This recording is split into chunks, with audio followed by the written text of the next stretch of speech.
ഈ മാസം 22-ന് സ്പീക്കർ തിരഞ്ഞെടുപ്പ് എന്നുള്ളൊരു അപ്ഡേഷൻ വരുന്നുണ്ട്. 18-ന് മുഴുവൻ മന്ത്രിസഭയുടെ സത്യപ്രതിജ്ഞ ചെയ്യും. 21 MLA-മാരുടെ സത്യപ്രതിജ്ഞ 21-നുണ്ടാകും. ഒപ്പം തന്നെ 22-ന് സ്പീക്കർ തിരഞ്ഞെടുപ്പ്, UDF പ്രഖ്യാപനം ഈ മാസം 28-ന് എന്നുള്ള വിവരം വരുന്നുണ്ട്. അടുത്ത മാസം 5-നാണ് ബജറ്റ് എന്നുള്ള വിവരം കൂടി വരുന്നുണ്ട്. എന്തായാലും മന്ത്രിസഭാ രൂപീകരണത്തിൽ ഘടകകക്ഷികളുമായി നാളെ കോൺഗ്രസ് ഉഭയകക്ഷി ചർച്ച നടത്തും. ഇന്ന് ചേർന്ന UDF യോഗത്തിൽ വകുപ്പ് വിഭജനമടക്കമുള്ള കാര്യങ്ങളിൽ ധാരണയായില്ല.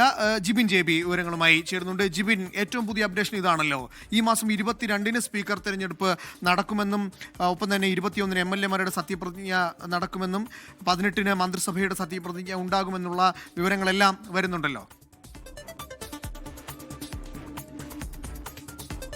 അമൽ, അല്പസമയം മുമ്പാണ് UDF-ന്റെ നേതൃയോഗം അവസാനിപ്പിച്ചത്. അതിനുശേഷമാണ് UDF കൺവീനർ ഇന്നത്തെ തീരുമാനങ്ങൾ വിശദീകരിച്ചത്. അതിൽ അദ്ദേഹം പറയുന്നത് ഇന്ന് നടന്നത് പ്രാഥമിക ചർച്ച മാത്രമാണ്. അടുത്ത ദിവസമായിരിക്കും ആരൊക്കെയാണ് മന്ത്രിമാർ, ആർക്കൊക്കെ ഏതൊക്കെ വകുപ്പുകളാണ് എന്നുള്ള കാര്യത്തിൽ നാളെയാകും വിശദമായിട്ടുള്ള ചർച്ചകൾ നടക്കുക. അതിനുശേഷം ആ കാര്യങ്ങളെല്ലാം തന്നെ മാധ്യമങ്ങൾ വഴി അറിയിക്കുമെന്നാണ് UDF കൺവീനർ അറിയിച്ചിരിക്കുന്നത്. അതിൽ പ്രധാന തീരുമാനങ്ങൾ എന്ന് പറയുന്നത് തിങ്കളാഴ്ച മുഴുവൻ മന്ത്രിമാരും മുഖ്യമന്ത്രിയോടൊപ്പം സത്യപ്രതിജ്ഞ ചെയ്യുമെന്നുള്ള ഒരു കാര്യമാണ് അദ്ദേഹം അറിയിച്ചത്. ഈ മാസം 22-ന് സ്പീക്കർ തെരഞ്ഞെടുപ്പ് നടക്കുന്നുണ്ട്. അടുത്ത മാസം 5-ാം തീയതിയാണ് ബഡ്ജറ്റ്. അങ്ങനെയുള്ള കുറച്ച് തീരുമാനങ്ങൾ മാത്രമാണ് ഇന്ന് നിലവിലെടുത്തിട്ടുള്ളത്.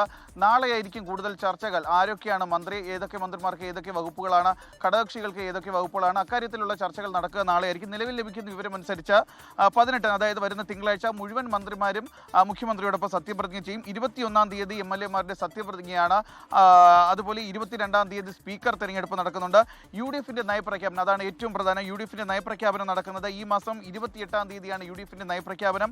അടുത്ത മാസം 5-ാം തീയതി ആദ്യ ബഡ്ജറ്റ്. അങ്ങനെ വിപുലമായ തീരുമാനങ്ങളാണ് ഇന്നത്തെ UDF യോഗത്തിൽ എടുത്തിരിക്കുന്നത്. അതിൽ ബാക്കി വെച്ചിരിക്കുന്നത് ആർക്കൊക്കെ ഏതൊക്കെ സ്ഥാനങ്ങൾ, ആരൊക്കെയാണ് മന്ത്രി എന്നുള്ള കാര്യങ്ങൾ മാത്രമാണ് നാളെ തീരുമാനിക്കുക. അതുമായി ബന്ധപ്പെട്ട് പറയുന്നത്, കാരണം ഇന്ന് മുഖ്യമന്ത്രിക്ക് നാട്ടിൽ പോകേണ്ടതുണ്ട്. KC വേണുഗോപാൽ കൂടി ഇങ്ങോട്ടേക്ക് എത്തേണ്ടതുണ്ട്. കാരണം മുഖ്യമന്ത്രിയായി അദ്ദേഹത്തിന്റെ പേര് അവസാന വട്ടം വരെ ഉണ്ടായിരുന്നതാണ്. കൂടുതൽ MLA-മാരുടെ പിന്തുണയും KC വേണുഗോപാലിനായിരുന്നു. അതുകൊണ്ട് തന്നെ മന്ത്രിമാരെ തീരുമാനിക്കുമ്പോൾ അദ്ദേഹത്തിന്റെ വാക്കുകൾ കൂടി കേൾക്കേണ്ടതുണ്ട്.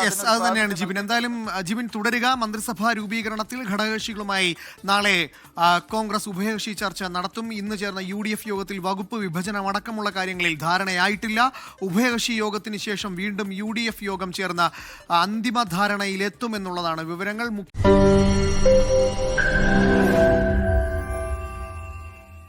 ലോകത്തെവിടെയായാലും ഏത് സമയത്തും 24 വാർത്തകളും ഓഗ്മെന്റഡ് റിയാലിറ്റി പാക്കേജുകളും എക്സ്പ്ലെയിനറുകളും വിശദമായി കാണാൻ ഞങ്ങളുടെ YouTube ചാനൽ നിങ്ങൾക്ക് സബ്സ്ക്രൈബ് ചെയ്യാം.